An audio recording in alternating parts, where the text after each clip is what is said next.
सोनीपत में घरों में प्रयोग होने वाले एलपीजी गैस सिलेंडरों में से गैस चोरी करने का गोरख धंधा पिछले लंबे समय से हो रहा है।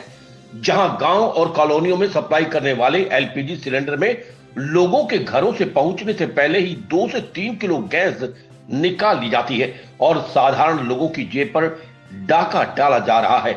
और एक नहीं, दो नहीं, बल्कि 15 से ज्यादा गाड़ियों से प्रतिदिन कालाबाजारी चल रही है।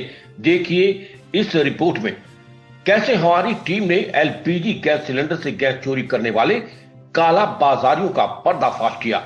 देश के प्रधानमंत्री ने एलपीजी गैस को ग्रामीण और शहरी स्तर पर प्रत्येक कॉलोनी के घर घर तक पहुंचाया, क्योंकि घरों में काम करने वाली महिलाओं को धुएं में खाना ना बनाना पड़े।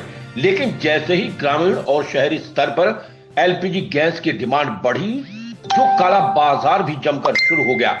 जी हां दर्शन, आज हम आपको एक ऐसे एलपीजी गैस के काला बाजार से रूबरू कराने वाले हैं जिसको देखकर आपको भी ये यकीन होगा कि उनके घरों में कई बार बुजुर्ग महिलाएं या अन्य महिलाएं ये कहती हुई नजर आती हैं कि इस बार गैस का सिलेंडर बहुत कम चला है।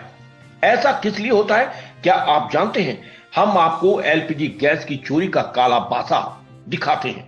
ये जो तस्वीर आप देख रहे हैं, ये वो सप्लायर है जो गैस एजेंसी से प्रतिदिन अपने ट्रैक्टर ट्रॉली और अन्य वाहन में एलपीजी गैस के सिलेंडर भरकर जिले के अलग अलग गांव में पहुंचते हैं और गांव के लोग मेहनत मजदूरी के पैसे इकट्ठे कर गैस के सिलेंडर भरवाने का इंतजार करते हुए नजर आते हैं।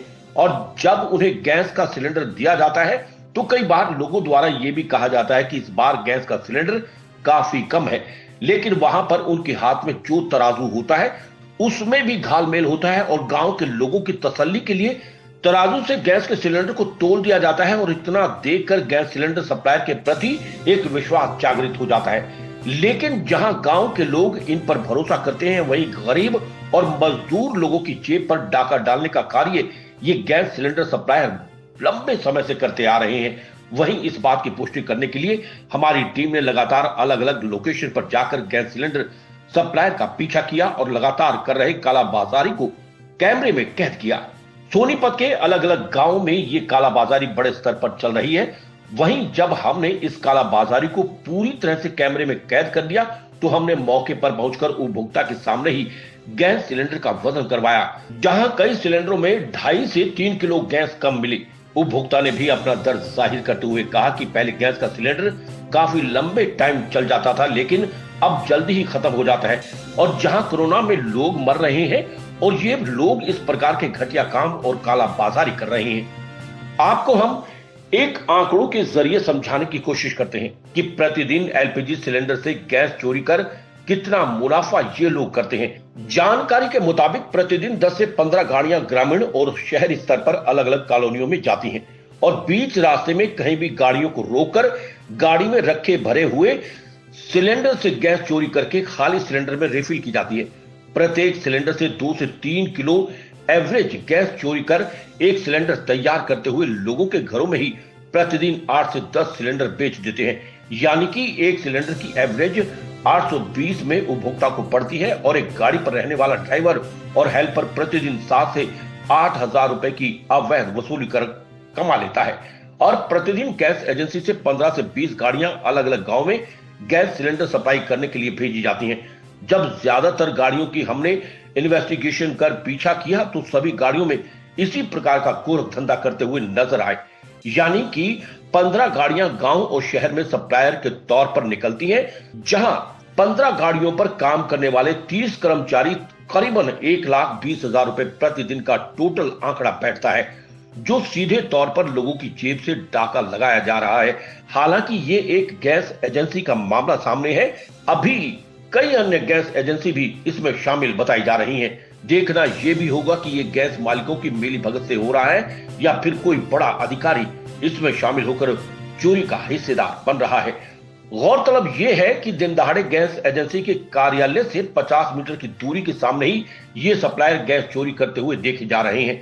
वहीं दूसरी तरफ जब गैस एजेंसी पर निगरानी के लिए लगाए गए फील्ड खाद्य आपूर्ति विभाग के अधिकारी समेत तमाम अधिकारियों तक पूरा मामला संज्ञान में पहुंचाया गया तो कोई भी अधिकारी कैमरे के सामने बोलने के लिए तैयार नहीं हुआ और अलग अलग बहाने बनाते हुए कैमरे से बचते हुए नजर आए।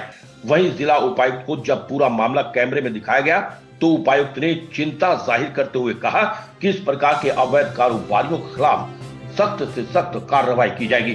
फिलहाल जिला उपायुक्त ने पूरे मामले की जांच के लिए संबंधित अधिकारियों को निर्देश जारी कर दिए हैं। हमें तो ये पता ही नहीं था।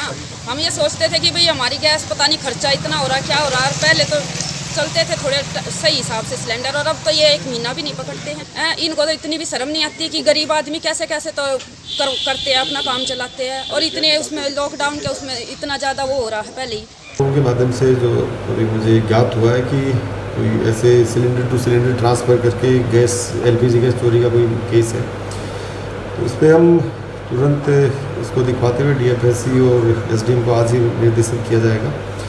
इस मामले में जो भी आवश्यक कार्रवाई बनती है वो तुरंत प्रभाव से करवाई जाएगी। है दूध का दूध पानी का पानी, बिल्कुल इसमें करवाया जाएगा। जो DFSC और SDM को जो मैं बता चुका हूँ, उनको निर्देश दे कि जो भी इसमें कड़ी कार्रवाई अमल में लाई जाएगी, जो भी दोषी होंगे खिलाफ कार्रवाई करवाई। सर, अगर इसमें एजेंसी मालिक की गलती पाई जाती है, उसकी मिलीभगत पाई जाती है, क्या एजेंसी मालिक के ऊपर कार्रवाई होगी? बिल्कुल कार्रवाई होगी। जो संबंधित जो भी दोषी इसमें निकल के आता है, भले वो सरकारी मुलाजिम हो या फिर उसका एजेंसी का आदमी हो या प्राइवेट आदमी, जिसका भी इसमें दोष निकल के आता है उस पर जरूर कार्रवाई करवाएंगे। तो ये जाँच का विषय है। इसमें SDM अपने आप से जाँच करके DFSC के साथ मिलकर जो भी इसमें निकल के आएंगे तथ्य, उसके आधार पर आगे कार्रवाई करवाएंगे। श्याम वशिष्ठ की रिपोर्ट।